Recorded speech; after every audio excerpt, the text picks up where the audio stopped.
we're gonna go over some the feminist logic by Quant.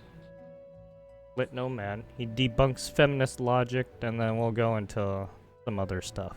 Hi there. I'm a retired Wall Street quantitative researcher, and in this video, I'm going to prove using math and logic that feminism is not only illogical, but is in fact a female supremacy movement. I'm going to step through 5 separate data points in order to elucidate my argument. Let's get into it. So the first point I'll make is about slut shaming. I'll start out with these 2 graphs, men and women. Y-axis is respect, x-axis is promiscuity. No, not the slut this says shaming. whore. My handwriting is bad. So you can see for men, the level of respect goes up not the as cannibalism they get more bodies. When they get up here, they become a stud or a playboy. Whereas for a woman, it starts at the top, the Virgin Mary, and then it goes down as they get bodies, and then down here, they're a whore. You know that this is intrinsically the worst insult for a woman, because even when women, feminist women, get into fights with each other, the strongest insult they can think of, they go with whore. Yeah, they go. Shut up, you whore. They don't say, shut up, you virgin, because that wouldn't really hit. You know, it should be like Virgin Mary. Yeah. I don't understand. Yeah, but with guys, it's different, but right? with a man, the strongest insult is to basically call him an incel, right? Yes. Involuntary celibate. Is to basically say, and shut up, you pathetic incel. And that hurts for a man because he isn't able to get bodies. And so we know intrinsically that the shape of these graphs whereas a woman, this is based on that's supply and different. demand, and there's supply and demand imbalance in the hookup market. See, a woman can have sex whenever she wants to, but a man needs to qualify for sex and jump through many hoops. So because of this, a woman who puts out too often is judged as easy, while a man who gets sex often is seen as accomplished or a stud or a playboy. But it evens out, because on the opposite end of the spectrum, a woman who's a virgin is respected as disciplined and virtuous, and a man who's a virgin is just seen as pathetic. The point I would like to make is that it's actually symmetric. He's on to something. The area under the line is equal for both genders. So both genders currently get the equal amount of respect. And you hear feminists often say, oh, feminism means equality. But it's already equal. See, the problem with feminists is that they complain about slut shaming because they're focusing on this part. Yeah, they're too focused on, right? They don't see the big picture. Going up, and they complain about that, but they take this, there's actual equality. So but they say there's no equality. No, there is equality. It's just you're not seeing it. And shut up, you incel. Maybe if you paid for dinner for a change, you'd actually get to have sex with a girl someday. You know, they'll say something like that and it'll hurt a guy's feelings, but they want to be able to retain that kind of an insult. They're happy with the shape of this graph. And I don't have a problem with the shape of this graph, to be clear. This is just nature. But likewise, I don't have a problem with the shape of this graph either. They're symmetric. This is equal. So what feminists actually want is for this line to not go down, but for it to go straight like this. Yeah, so they want it to go straight, but that doesn't work. Regardless of where they are on the promiscuity spectrum. And that would double the amount of respect that a man gets, right? Yeah. Because the man only gets this triangle shape of respect. So you can see how that's illogical, right? Correct. And how that's a female supremacist position. Why should one gender get double the default respect of the other gender? You see how that doesn't make mathematical sense? The next point is about how feminists will not the weight versus height stuff. Fully figured woman, which he knows too much. Get him out of here. So they'll say things like, Lizzo is beautiful, and if you don't think so, you're sexist. And what's so hypocritical about this is that they're still heightist. He knows too much. He knows. So they'll still discriminate men based on height. They'll openly mock men who are short. And the problem with this is that it's healthier to lose weight. It's better for your heart. It's usually a sign of lack of discipline. So you should encourage people to lose weight. However, being short is just in your genetics. There's nothing you can do about it. So, if anything, you should shame people who are overweight. But being short should be a protected class. Well, I call them weak human beings. Who are short. Yet somehow in feminism, it's the opposite. They decided to go depresso state. Being short is like become open weak. season. It's just a complete bizarro world. Decide not to lift themselves The reason up. feminists take this position is because it's only women who care about you only have height yourself in to men. blame, bitch. Men don't really care if women are short. And that's why heightism isn't an issue to women. Shakira is in the 4 foot club. She's like 4'10" or something. Kylie Minogue is also like 4 foot something. I mean, these women are seen as beautiful and hot. True. And yet you could be really like a tall Victoria's Secret model and be really Correct. hot too. So men don't really discriminate women based holy on shit, height. she looks like But an women Amazonian do. woman. And therein lies Jesus the Christ. hypocrisy. So my next point is about the common complaint feminists make about lack of females yes, the in these IQ executive distribution, jobs, the right, C-suite jobs, the partners bell at curve law IQ firms. score. They often complain about how this should be 50-50, but then they completely ignore the fact that these jobs at the bottom, coal mining, sanitation work, truckers, are disproportionately men. 95% of workplace deaths are by men, and 75% of the homeless are men, and they completely ignore the gender disparities down here. Now, I am superimposing job income distribution chart on top of an IQ chart, so I hope you guys can follow this. But one thing people don't seem to know is that the average IQ scores between men and women have little variation. So the mean IQ between men and women is roughly identical. However, the variability of male IQ scores is greater than the females, resulting in more males than females in both the top and the bottom parts of the IQ distribution. So the male IQ bell curve is more of a fat-tailed distribution. And since IQ and income are correlated, it would logically follow that men would make up most of the best jobs and most of the worst jobs, while women would mostly do all the jobs in between. Now, when you talk about equality, right? Because this is exactly. You don't see You don't see a lot of women in these jobs, right? But you see them more in these kind of jobs, right? So that's the reason. Equal, because it's symmetric. It's fair that you have all the jobs in the middle if men get the best and the worst jobs. At the end of the day, right? It still balances out. It's still the bottom half. equality. Again, in a sense. attempting to superimpose because there's even though that there's these kinds of jobs, there's still like administrative work that has to be done for these kinds of jobs too, right? For this curve to stay there, but then for this to go like it that, starts right. That's why that's why it changes to this for women. Is that if you take the mean of that new wider curve, then the average salary of a woman would move over here, while the average salary of a male would stay right there. Now, how is that equality? Because women aren't gonna fucking do these kinds of jobs. And this is why feminists, using these sleight of hand tactics, are actually pushing female supremacy, not equality. This is already equal. Yeah, that's why it's. The next point is about how that's why the bell curve is the way. That's why women get the elongated one. Traditional gender roles, yet they want you to pay for dates. It's because they won't do certain jobs. Position.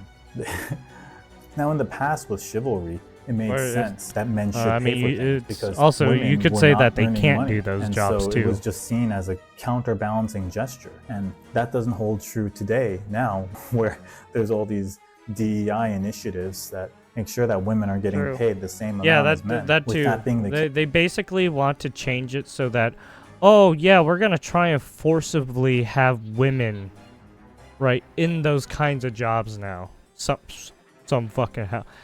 Yeah, somehow women are going to want to go work in the fucking coal mine. Or go work on a fucking oil rig. Yeah, no, they're not. Fuck no. Those women are gonna get fucked up. Why should men continue to pay for meals? Like, you can't be selectively traditional and selectively progressive and pick and choose when it benefits your gender, right? Yeah. Same concept as all my previous points. By doing that, you are on average pushing for female supremacy. All right, the next point I want to cover is how feminists complain about male athletes being paid more than female athletes, but ignore when female models get paid more than male models. Both are fair because both are based on capitalism. If people pay to see your gender in that role more, you make more. One overarching idea that I hear feminists complain about is how they don't get treated with the same respect as men when they get older in looks-based industries like acting. Oh shit. So in the median age of 30. It's y-axis looks, x-axis age. I've had this legend up here. The hot woman peaks really early. This is like roughly 21 or something. That's where you start your midlife. Her looks fade at 30, goes down. The successful man starts off lower, but then as he gets more and more successful at his job, he eventually peaks in his mid to late 30s, and then it goes down. And this is your Don Draper character that I'm talking about here. The James Bond, the competent, suave older gentleman. And I put a line here at age 30 because for a lot of women, 30 is the tipping point when they really want to get married, because they recognize their value is going down and they got to enjoy this ride being single in their 20s. They want to latch on to a successful man so that they can ride this wave up for another decade or two. And then in older age, there's just the inevitable decline for both. I don't know if he's right, but it sounds right. Now, keep in mind, this is only for a successful man. Let's talk about average woman and average man. The average woman is still higher than the average man. She definitely gets treated better in her 20s, but then by 30, it goes downhill. The average man, who's just kind of like a bumbling Homer Simpson, he doesn't really get much of a looks-based bump. He's a peasant. It tracks the average female, but the average man is a peasant. Throughout the entire lifetime, an average woman will be treated better on the looks basis. He's got to work extra harder. And this is partially because women culturally wear makeup, so the average woman can be better looking than if she weren't wearing makeup. So in a lot of ways, that accounts for that gap between the average man and the average woman. Now, my issue with feminists is that, for example, in the acting industry, you'll see countless articles about beautiful young actresses who made their millions of dollars. As they hit 30, they'll notice that the acting roles go away, and they'll cry about it and call it a feminist issue. And you'll see these pairings where they'll cast like a James Bond. Sorry, I should have read some of this. It's no secret that Hollywood promotes younger women. Oh, okay, yeah, it's true. There are 40 most actresses find themselves being overlooked for starring roles. Actress Maggie Gyllenhaal paid testament to this when a few years ago she said in an interview that at 37 years of age she was considered too old to play a love interest of a 55-year-old actor, and that by her mid-30s she was considered over the hill. Even legends like Meryl Streep have spoken about how turning 40 made her worry about her career when she said, "I remember as I was hovering around 40, I thought each movie would be my last, really." Character who's at this age with a hot young vixen who's at that age, and they'll say, oh, that's not fair, but that's nature. You see this in nature all the time, the age gap relationship, because this is what people naturally want, and this is what people want to see on screen. What feminists don't realize is that they got treated better than the equivalent young male. They got cast in way more roles. They got way more opportunities based on their looks in their 20s. And they simply take that for granted. And then they focus on this part only and complain about this part, where the men got a little bit of a bump. Keep in mind, this is only successful men, which is a really small percentage of men. And so what feminists want is for this zigzaggy line to stay here and then stay above this circly line. They basically want the feminists want it to stabilize. The area under the curve, right? Instead of going down, they want it to go. One thing you'll notice is that for the average woman versus the average man, women still get net more respect than men on a looks basis. And between the hot woman and the successful man, it's roughly the same level of respect. The area under the curve for this is roughly the same as the area under the curve for this. But white feminists that represent the hot woman of Hollywood want this line to stay above the male line the whole time, so that they get to enjoy the extra privilege they get in their 20s, while also enjoying all of it. Privilege that hot they want to take everything post 30. These selfish people, on average, is more that's what feminism is. Every male, again, as with the theme of my previous charts, that's not equality. The existing system is already equal. You just get your respect up front in your 20s, and then these successful men get their respect later after 30. Yet they're not happy with that. They take for granted below 30, and then they complain about above 30. That's not equality. That's female supremacy. Correct. All right, so those are the 5 points, and you'll notice the overarching theme across all 5 points is that the existing paradigm is already they want to equal. rule the world. It's already symmetric. Yeah, these women are crazy. Feminists have this myopic view where they only focus on the part of the graph. They're trying to girl boss you and try to fuck you up. And they want that part of the graph to be equal. And that creates this asymmetry where, on average, they now have privilege over men. And the issues with men and women is that it's often a zero-sum game where a woman's gain is a man's loss. So if a woman reaches 75%, then a man goes down to 25%. And where it should be is 50-50, right? Feminism is supposed to be about equality, so it should be 50-50. So my contention is that feminists, at least third and fourth wave feminism, modern feminism, it's a sleight of hand tactic where they point to first and second wave feminism and say, hey, see, we were victims at that time.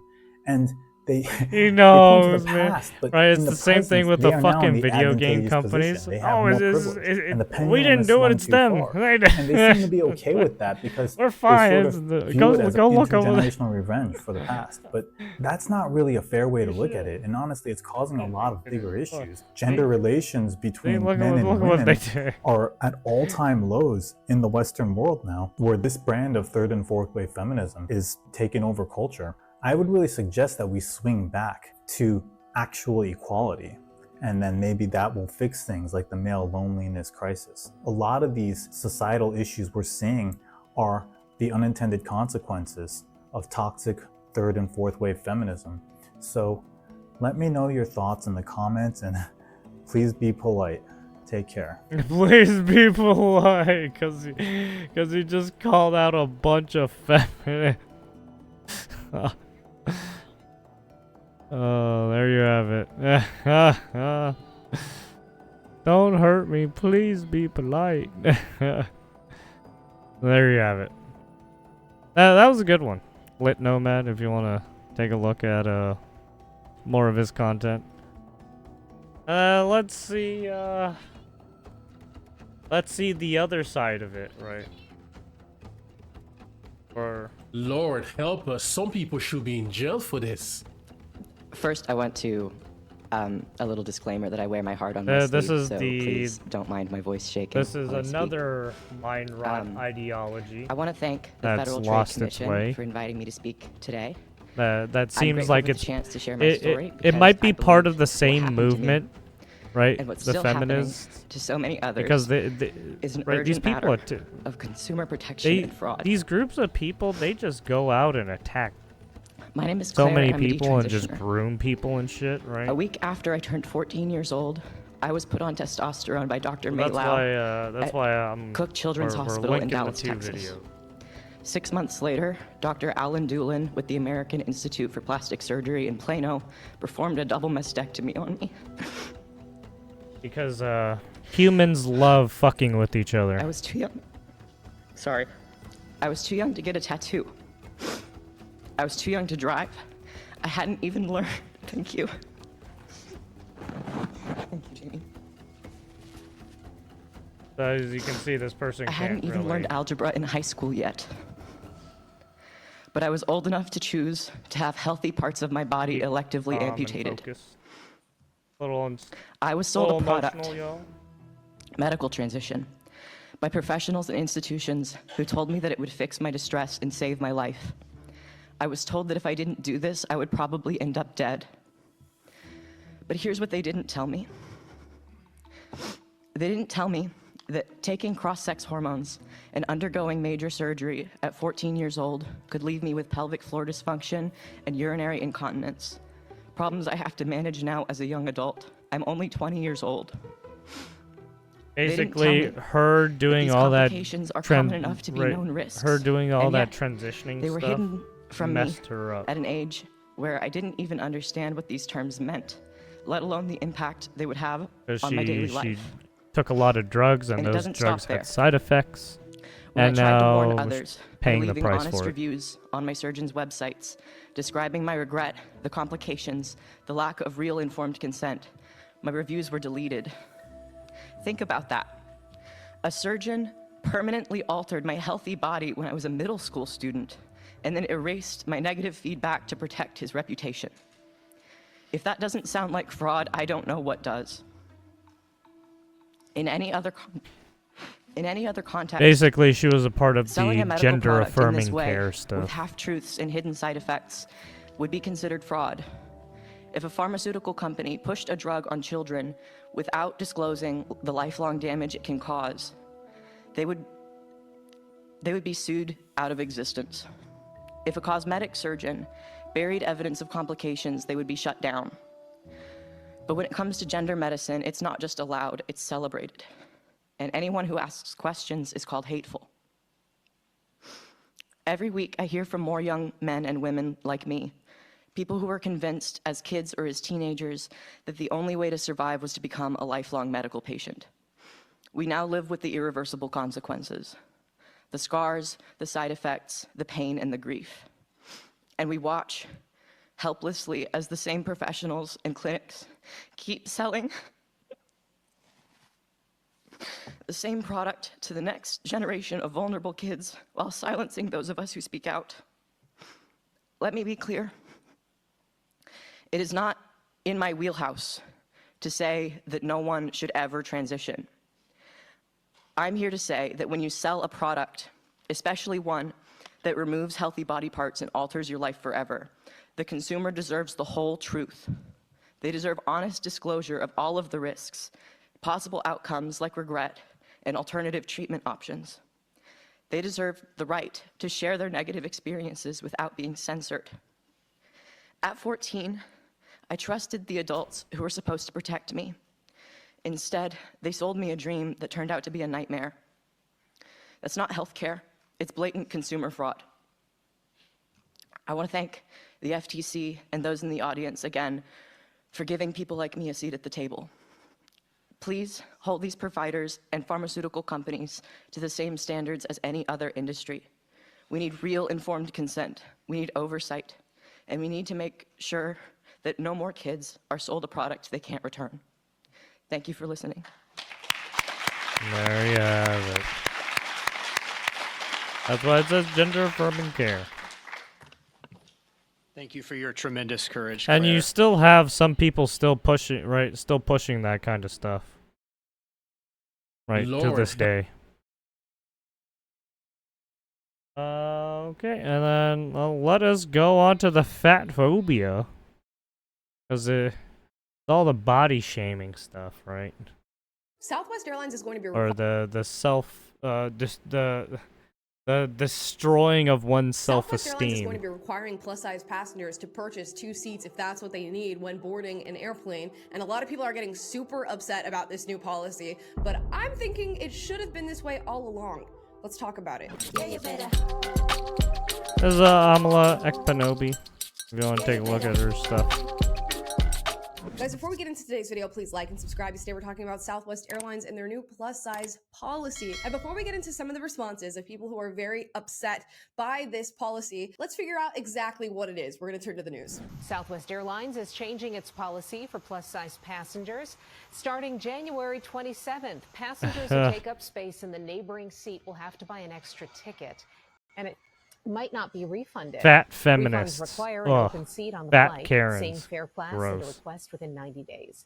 The change takes effect the same day Southwest moves to assigned seating. There you go. That's the policy. I mean, it seems fair enough to me. If you're getting on an Yeah, airplane and people that you need and extra people space, meaning that you will be do encroaching the upon the space of detransitioning, another person who could have make people possibly purchased that detransition ticket, shit. you Yeah, should those purchase people the are second Karens too. ticket. Now, should you Those also people get are an like extra groomers. carry-on bag and maybe an extra personal item if that's what you want because you purchased the second seat? Sure, by all means. Or, maybe Or they should people just allow you to enabling purchase these the space fat of people the to do extra that seat. shit. But nonetheless, People if need to you stop are in a enabling position people where to you are do taking fucked up up the things, space and going literally. over the armrest in your airline seat, you should pay for the other seat. I think it's as simple as that. You know, a lot of people are saying they're in no way, shape, or form in control of how much space they take up, but What the fuck? we all agree with that. I don't know about that. Maybe Of course, don't there eat should too be much some exceptions, food I guess, instead. here and there for The people who fuck? truly, and I mean truly, cannot control the amount of space that they take up. But it's going to be a very minimal Maybe you amount should of control the exceptions, intake is it of your not? food, Now, of course, some huh? people are very Maybe that'll upset about do this. it. They're saying this is bigotry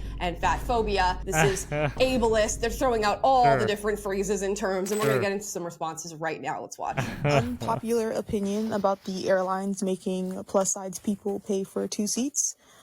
It's unfair. What do you America mean? should not have people who are plus size pay for extra seats. It should be awarded to them because America doesn't make it easy for people to be healthy. Fast food is cheaper than healthy food. Not to mention, most people Well, are maybe working if you multiple stopped jobs. They don't eating, have you'd be time to prep fine. healthy food for themselves. Maybe stop Being eating a fit bunch and of healthy sugary is a foods, luxury. you know?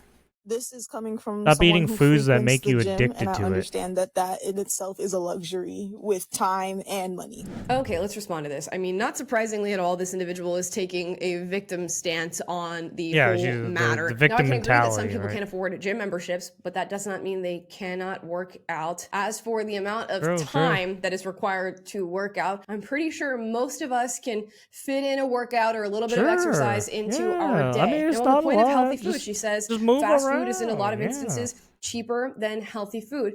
Does that make healthy food a non-existent option? Not in my opinion. I think we have this tendency to revert to excuses rather than trying to figure out ways to overcome said barriers in our lives. She also states that most people in the United States are working 2 jobs. It's just not the case. The majority of individuals in the United States are not working 2 or more jobs. So that point doesn't stand whatsoever. The real logistics of the matter state. Well, I mean, if you're working a career, you might be, in a sense, taking 2 jobs. Well, right, you might be doing 2 jobs. But that's because you have you're working in a career field that makes you have a very high skill, or you've learned that skill to the extent where you're able to take on, right, a lot of work. But if you are a plus size individual and you can't fit into the 2 armrests that are going to be housing your seat, you're going to have to purchase the next seat over. Just is what it is. Through the years. And of course, it's only fair when we realize that a plus size person is sitting in an airline seat. The seat next to them is either going to be theirs or nobody's, and it's technically theirs given the fact that they're taking up the space. But nonetheless, let's get into another response here. I don't know how long this has been out, but I was just scrolling and what's up with the fucking glasses? Begin requiring plus size passengers to purchase 2 seats in 2026, and I was like, hold up, is this for real? Earlier this year, I had a video go viral because I videoed myself asking the flight attendant for a seatbelt extender on a Southwest flight. My comment section was insane, mostly people making fun of me, although what I did was just try to educate. Well, yeah, they're gonna make fun of you, especially if you're gonna post it online. I clicked on that. It's online. It's the internet. She shouldn't be made fun of for doing that, and I feel bad that she experienced that. But nonetheless, should you pay for the seat next to you? Let's get to that topic. Cool, because I had to read and figure out how are they going to decide who is purchasing a second seat and who isn't. It states that anyone who cannot sit in a seat with both armrests comfortably down will be required to purchase a second seat. Second seat, yeah. When I am online purchasing my ticket, how will you decide, Southwest, that I don't fit in the seat? I'm going to go ahead and pause there. I feel like we're going to... We're gonna hope that you can make that decision for yourself. Yeah, These you're people, supposed to make that distinction yourself. You're the one, you're the one purchasing the product. This woman knows damn well whether or not the armrest will go down comfortably in her seat. No, she's going to have to take on the responsibility. Yeah, that's her of responsibility. Purchasing the extra seat for herself. And what's going to happen is, I guess, that's not the company's responsibility for your and you haven't bought a second seat, even though you know that you need that second seat. They're going to have to kick you from the flight if it's a full flight. They're going to have to move you to another flight at a later time or a later date. Correct. So it's really going to rest in your hands, not the hands of Southwest. Never like an amusement park where I show up to get on the plane and they're right. This is all self-inflicted, by the way. Waiting for me to sit on it and see if I can fit before you let me on the plane. I have literally only flown you are not Southwest you are not a princess, okay? And this is gonna make me not fly them again. You guys can say what you want. You are not God. Not everyone bows down to you. Plus size people should be purchasing. We live in a civilized society where you should be able to discern what you can and cannot do. Person, that there is something wrong with you. This really isn't okay. How about we just make the plane seats accommodating? So how about we just make the plane seats bigger and everything bigger and the aisle in the middle of the plane bigger? I mean, they'd have to redesign the plane, and they're not going to do that. But for the sake of plus size people, it doesn't quite make sense. Meanwhile, if you bring a bag that's over like 50 pounds on a flight, you have these to pay planes more were commissioned to bring way extra before. Stuff. Now the question then becomes: are plus size individuals probably way before you were alive? This fate for themselves, choosing I don't to know take how more space, how old this and for person that is. She space, looks like she's in her 40s. Have to pay more as somebody does does with late something else that they're bringing 30s, early onto a 40s. plane. You guys know my take on it. Well, now, of course, advocacy groups are coming out and calling this fatphobic. They're also saying that this is a devastating change for plus-size passengers and travelers.